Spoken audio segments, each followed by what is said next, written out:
السلام علیکم. اذان دے دیں.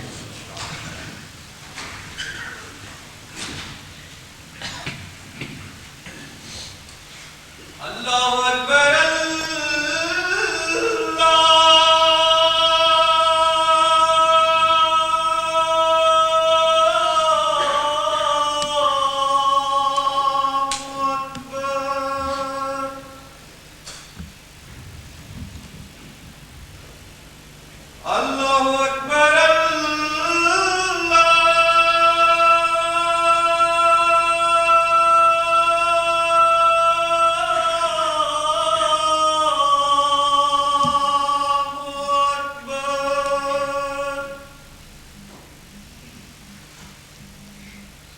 اشہد ان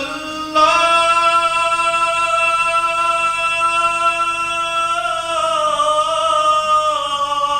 الہ الا اللہ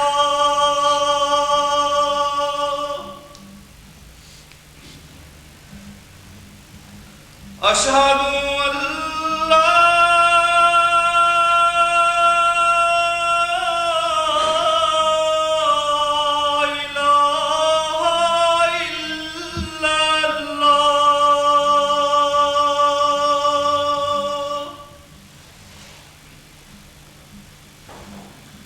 اشہد ان محمد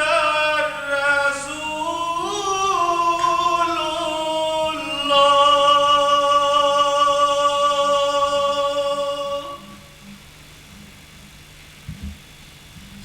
اشہد ان محمد رسول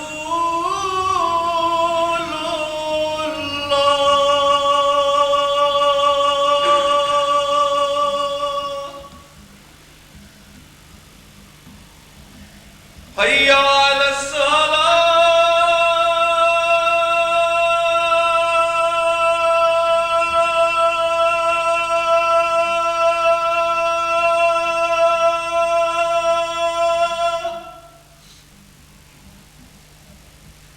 حي على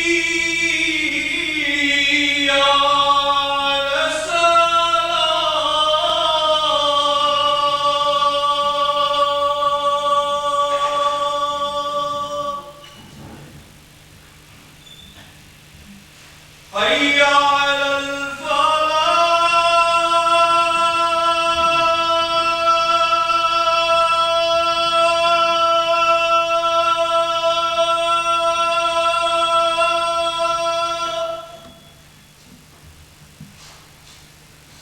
حي على الفلاح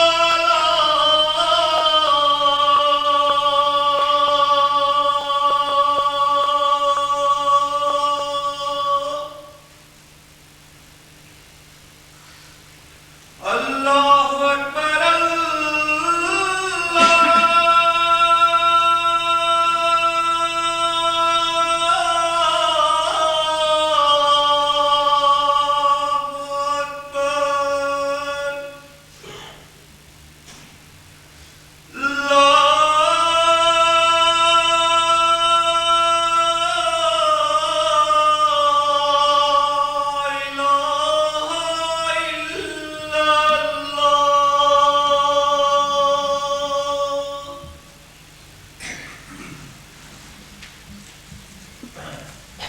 اشهد ان لا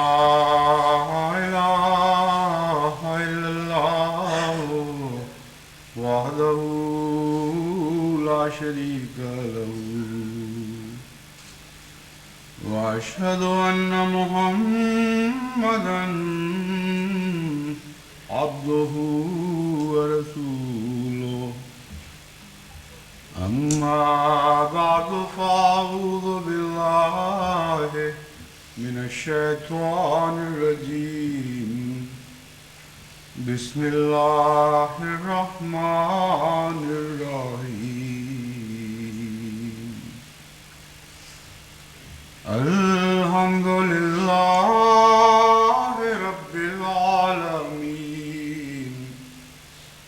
الرحمن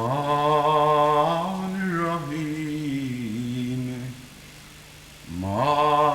مالك يوم الدين إياك نعبد وإياك نستعين اهدنا الصراط المستقيم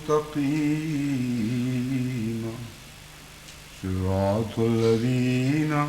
أنعمت عليهم غير المغضوب عليهم ولا الضالين.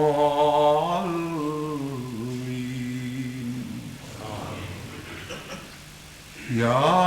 أيها الذين آمنوا اتقوا الله وقولوا قولا سديدا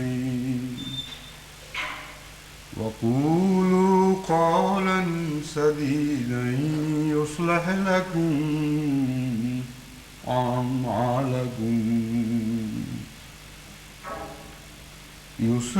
لكم أعمالكم ويغفر لكم ذنوبكم ومن يطع الله ورسوله فقد فاز فوزا عظيما.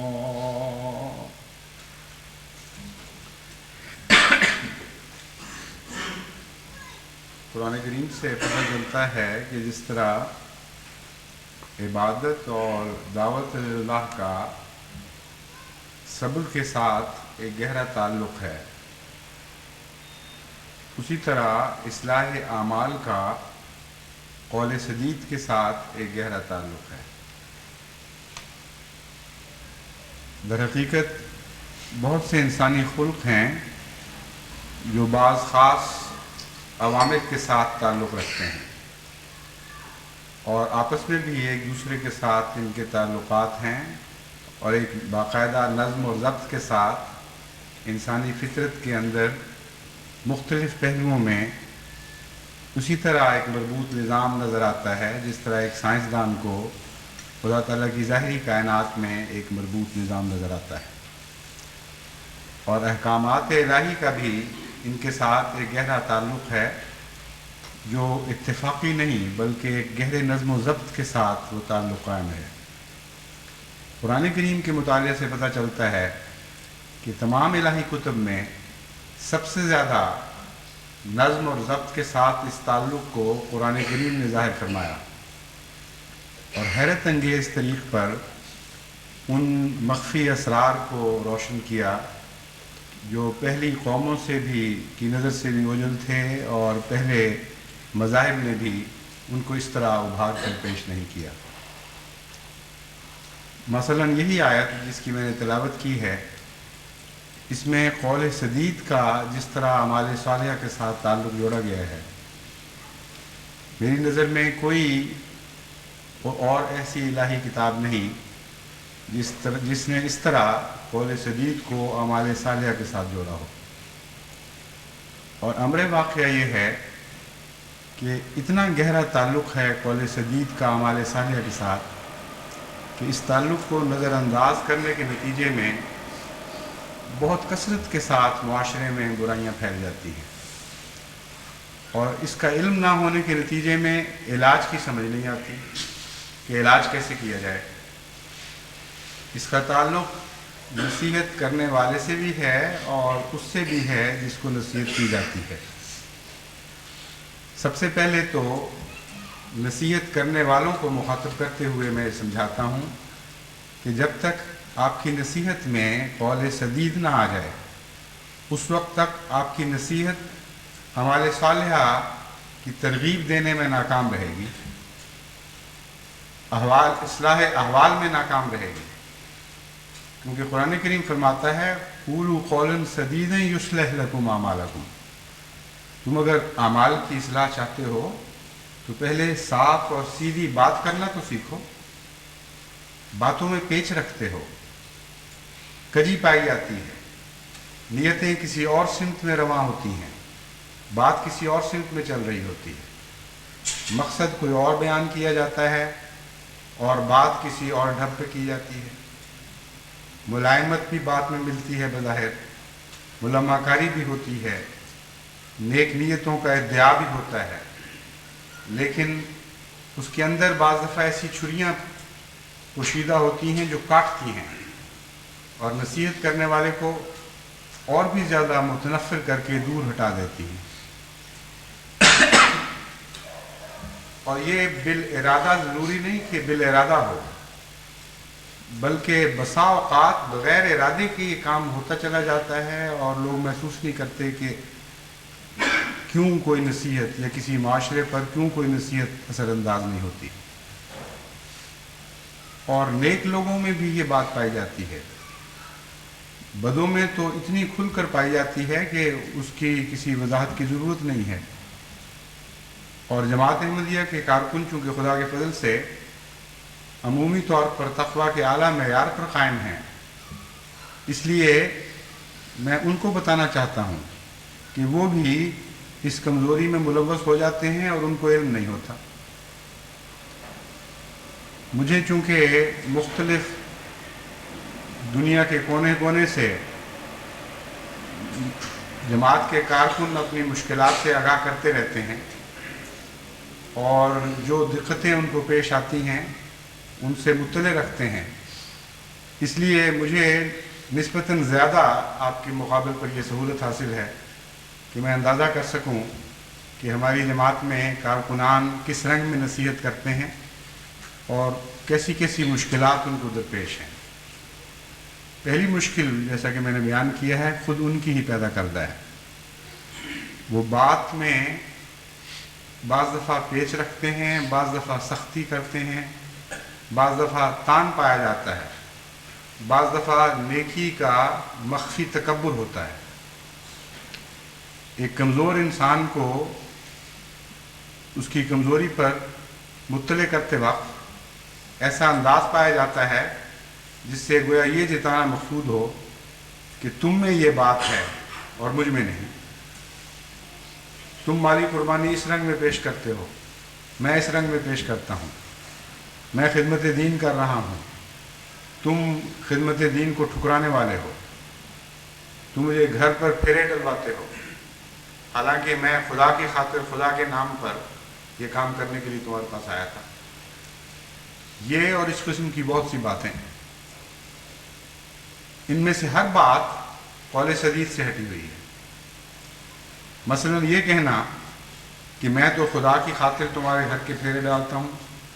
اور تم آگے سے یہ سلوک مجھ سے کر رہے ہو، تمہارا کیا حال ہے؟ یہ اصولاً قرآن کریم کے اصول کے مطابق ایک ٹیڑھی بات ہے جس کا حقیقت حال پر اگر آپ غور کریں تو اصلاح سے کوئی تعلق نہیں، بلکہ گناہگار کرنے والی بات ہے۔ اسی مضمون کو قرآن کریم میں ایک دوسری جگہ یوں بیان فرماتا ہے، قُلْ لَا تَمُنُّوا عَلَيَّ إِسْلَامَكُمْ،